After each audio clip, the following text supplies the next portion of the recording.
Blue Raiders of Middle Tennessee State are with us.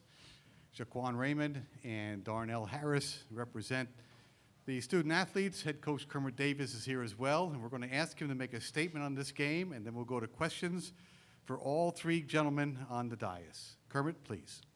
Well, just your hats off, my hats off to Syracuse. Jim's team played terrific today. You know, we came out sluggish. We weren't physical, weren't mentally alert, ready to go. We got it back just with some physical plays to end this first half. Second half, kind of got the crowd back in it, and they just took over. Their length really bothered us around the goal. We couldn't get anything in there, and I just thought their perimeter players are absolutely terrific in the open floor. So our team will not be remembered by this. I think I told these guys they've got a firm legacy in history of our school and the history of this tournament, and that's what we'll be judged on. Questions on the right-hand side. Thank you.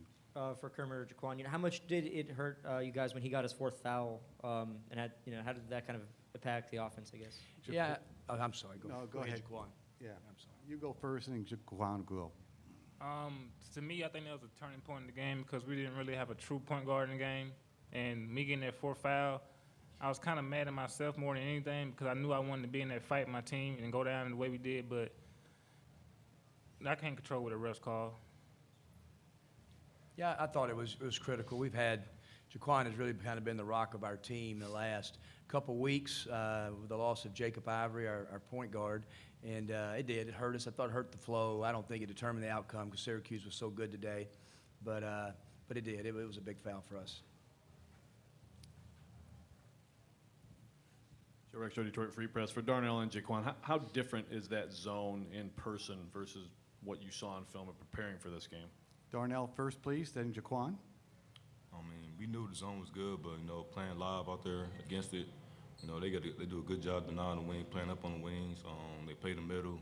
Their wings are long. Their bigs are athletic. I feel like we just couldn't score over their length and we couldn't make shots, so it bothered us a lot today.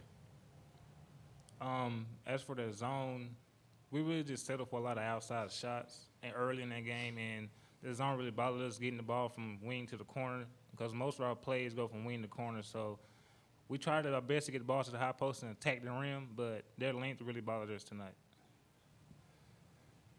Jesse Doherty from the Daily Orange. For Kermit, it seemed like Tyler Lydon was the guy who most regularly kind of was a tough matchup down low for you guys, especially on switches. I mean, what was he doing to be effective against? Yeah, I mean, he's a lottery pick in time. I mean, he's something. I saw him in the Bahamas tournament just casually watching Syracuse, and I mean, he just does so many skill levels so high, and he looks like he's just so young still, and you imagine him in 3 or 4 years. But he's got skill level. I thought he competed hard today, I mean, he rebounded it, and it was just really hard to score over him.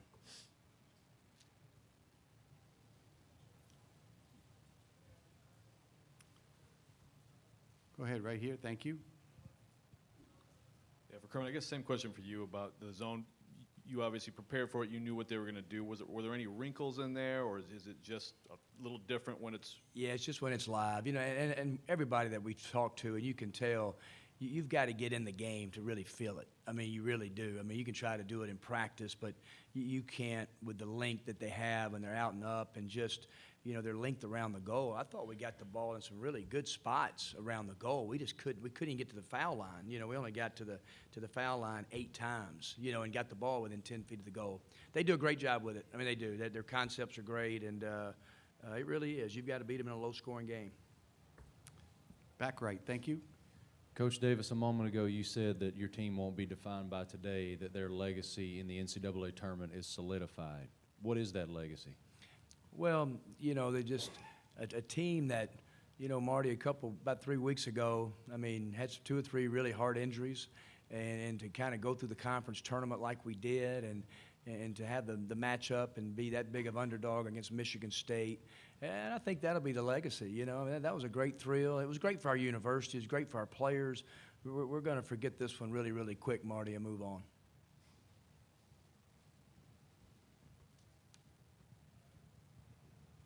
Kermit, noticed after the handshake line, you came around and had quite a talk there with Jim Boeheim. What was said in that conversation? Well, Jim Boeheim, he's a guy that I've admired for a long, long time. And I just think that, he just talked about us and our run. He had some great compliments about our team and how we've played, and I just wished him the best of luck in the tournament.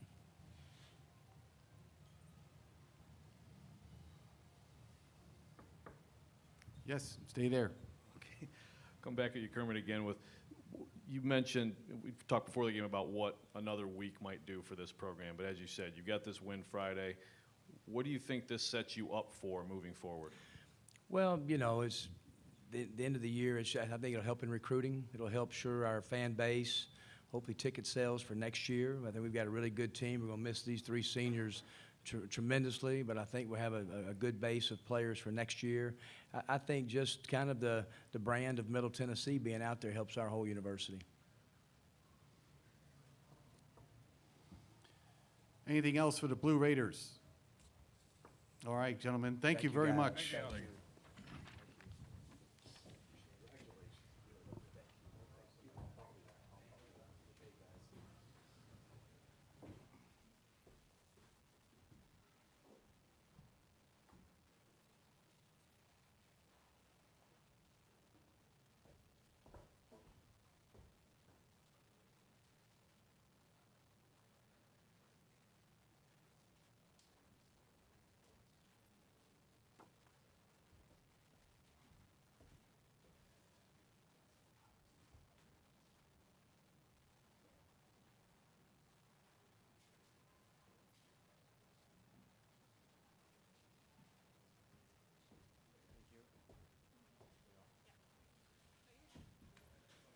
Okay.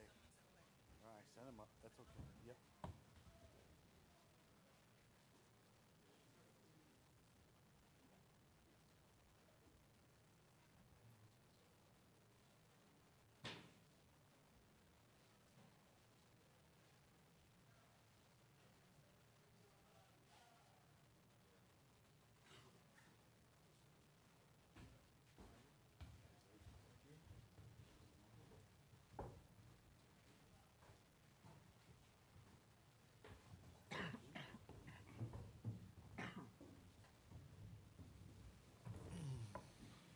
The victorious Syracuse Orange are now with us. We have Michael Benegé and Trevor Cooney. Head coach Jim Boeheim will open up with a statement on this game, and then we'll go to questions for all three gentlemen from Syracuse. Jim, please.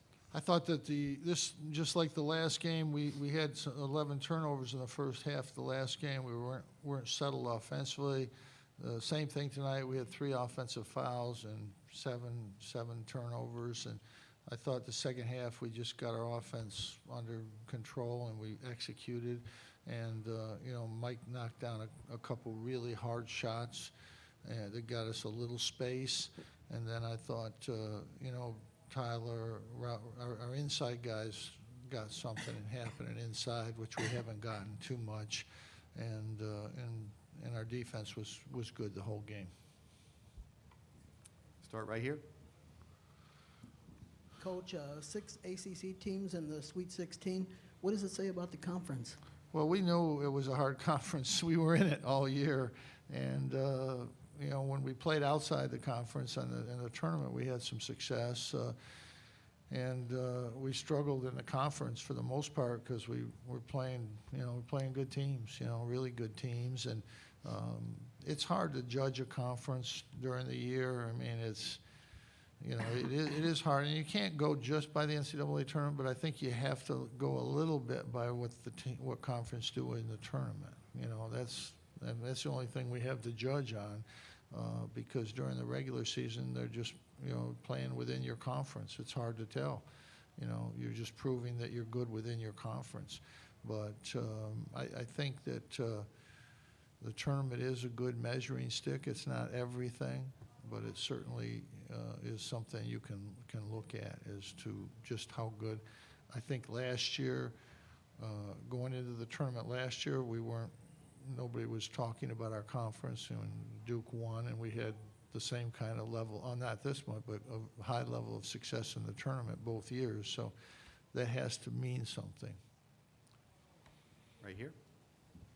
Michael, it just seemed like you were playing like you weren't going to let your team lose. It was fun to watch. Can you put into words your mentality, and I'm sure your experience played into it?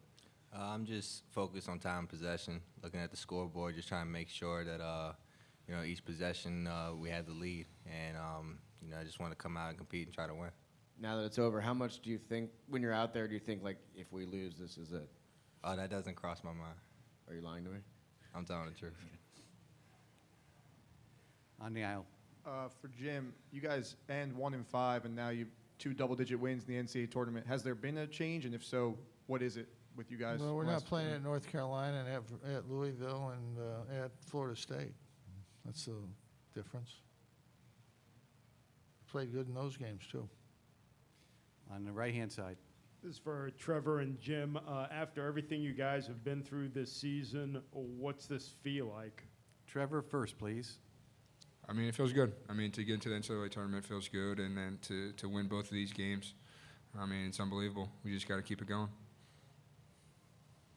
I think we just have to, make sure we understand that there's a lot to be done, a lot can be done, a lot of good things can happen, and we have to focus on that, the next game, and not really look backwards. There'll be time to look backwards someday.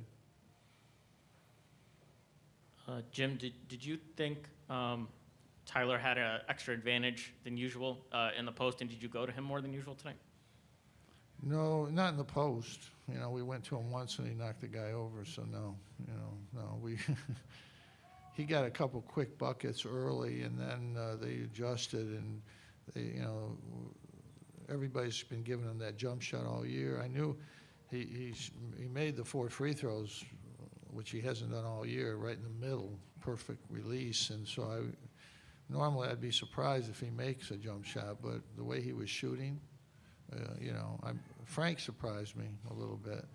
I knew we really aren't going to lose this game if those 2 guys make a jump shot. That would be hard to do. Tyler Lydon.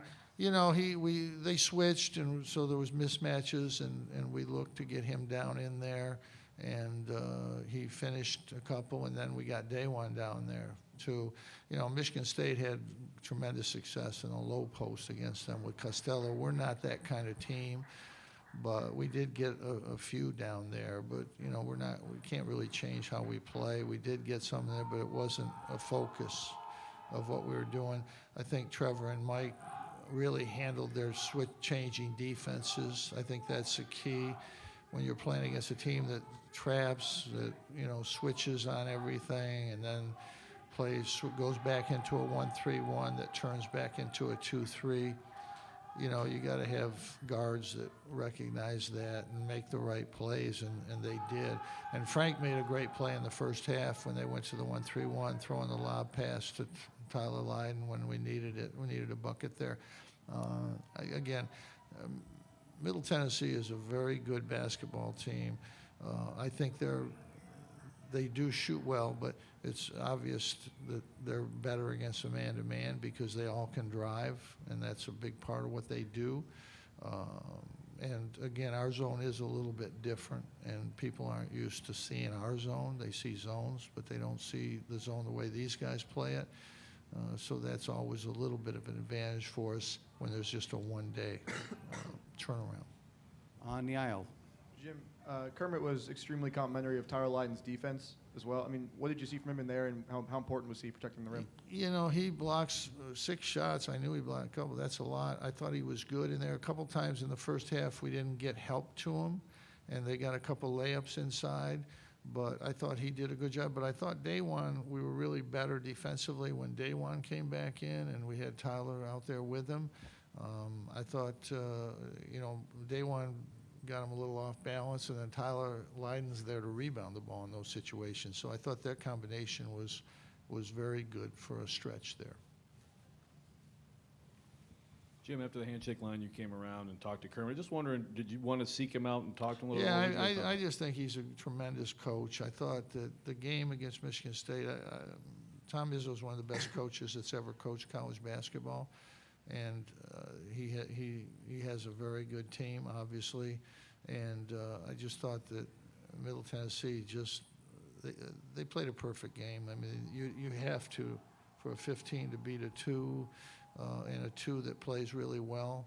I think he's an exceptional coach. I think they do a lot of different things. They change things up, and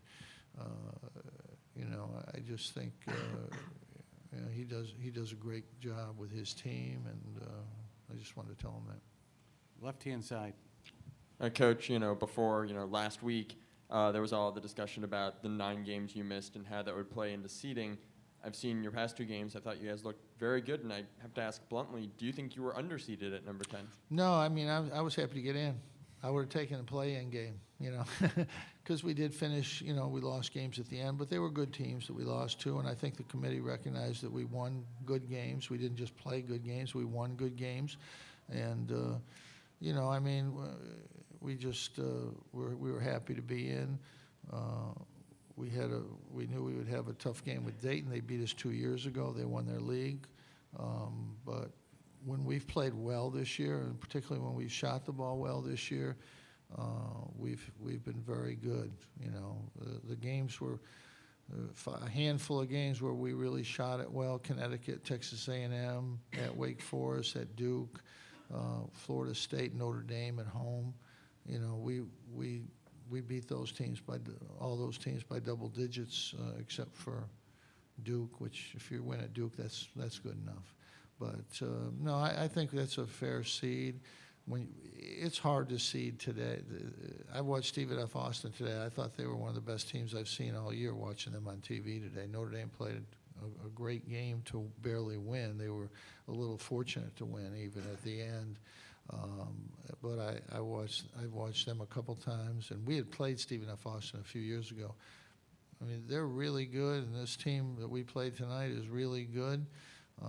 And you can say that about a lot of teams in college basketball. It's very hard to pick this tournament, and then it's extremely hard to seed this tournament, I think. But the bottom line is you get in, you have that opportunity, and you're going to have to beat somebody good. It's as simple as that. And I'm sure everybody thinks that we're happy that Michigan State got beat, but this team beat them. So, I mean, it's not like it's, going to be an easy game. And I'm just happy the way we're playing. We have played like this year quite a bit. It doesn't always show up when you're in the ACC, because like the last games we played, 3 of them were on the road, and we can't beat Pittsburgh. So, I mean, it doesn't mean we weren't good. We just couldn't win those games. And if you play in a league like ours and you can win 9 games, and you've got some non-conference wins, you're going to get in the tournament. We are halfway through this session. Go here, please. Jim, you guys really started to pull away when 10 picked up his 4th foul and had to come off the floor. Who did? 10 for them, their point guard. Yeah, the difference was when Mike got going. That was the difference. That was the only difference in the game. He made 2 tough turnarounds, nice touches, and then he made that corner 3, and that really, that was it right there. Okay, 1 second. Before we go on any further, we have 2 questions up. Are either for the student athletes? Either question coming up? Yes? Okay, go. Trevor and Michael, what were your overall thoughts of playing the NCAA tournament here in St. Louis? Michael first, please. After finding out that we got in, it was a big relief for me, and just being a part of the tournament senior year, I think that's an honor. Once you win that first game, you get it under your belt, and then you're on to the next game, and just every win is a great accomplishment. I'm happy for me and my teammates. Yeah, no, I mean, it's an honor to be in the tournament, and then to come to, St. Louis seems like a pretty cool city. Good arena. It was fun to play in. On the right-hand side. Jim, to your point about the ACC and seeding, you see what the ACC's done this year and last year. Is it even tougher now than maybe the Big East at its peak? Well, I'm never going to say that. It's a very good conference. There's no question about it. We as I've said many, many times, we came from a great conference, and we're in a great conference. And I think it's going to get better in the future, from what I've seen. all the way in the back. Yeah, hi, Mike. I wanted to know, did your eyes light up when Raymond left the game? Did you step on the gas a little bit? I just tried to take advantage of the personnel they had out there. There was some open lanes I was able to get in, and I had a small guy over me. I was able to elevate and shoot over him. But Raymond's a good player. He played good defense the whole game. With him going out the game, opened up a little opportunities for me.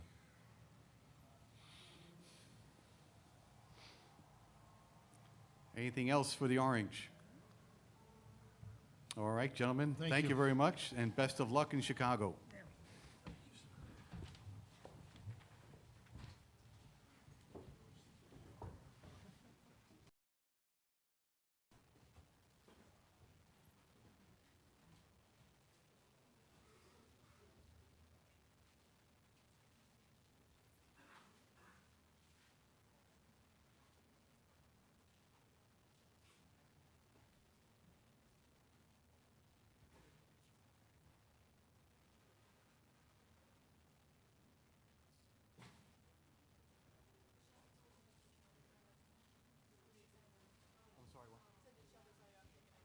Right, you told me. Okay, good job. See you afterwards. Thank you, Ivy.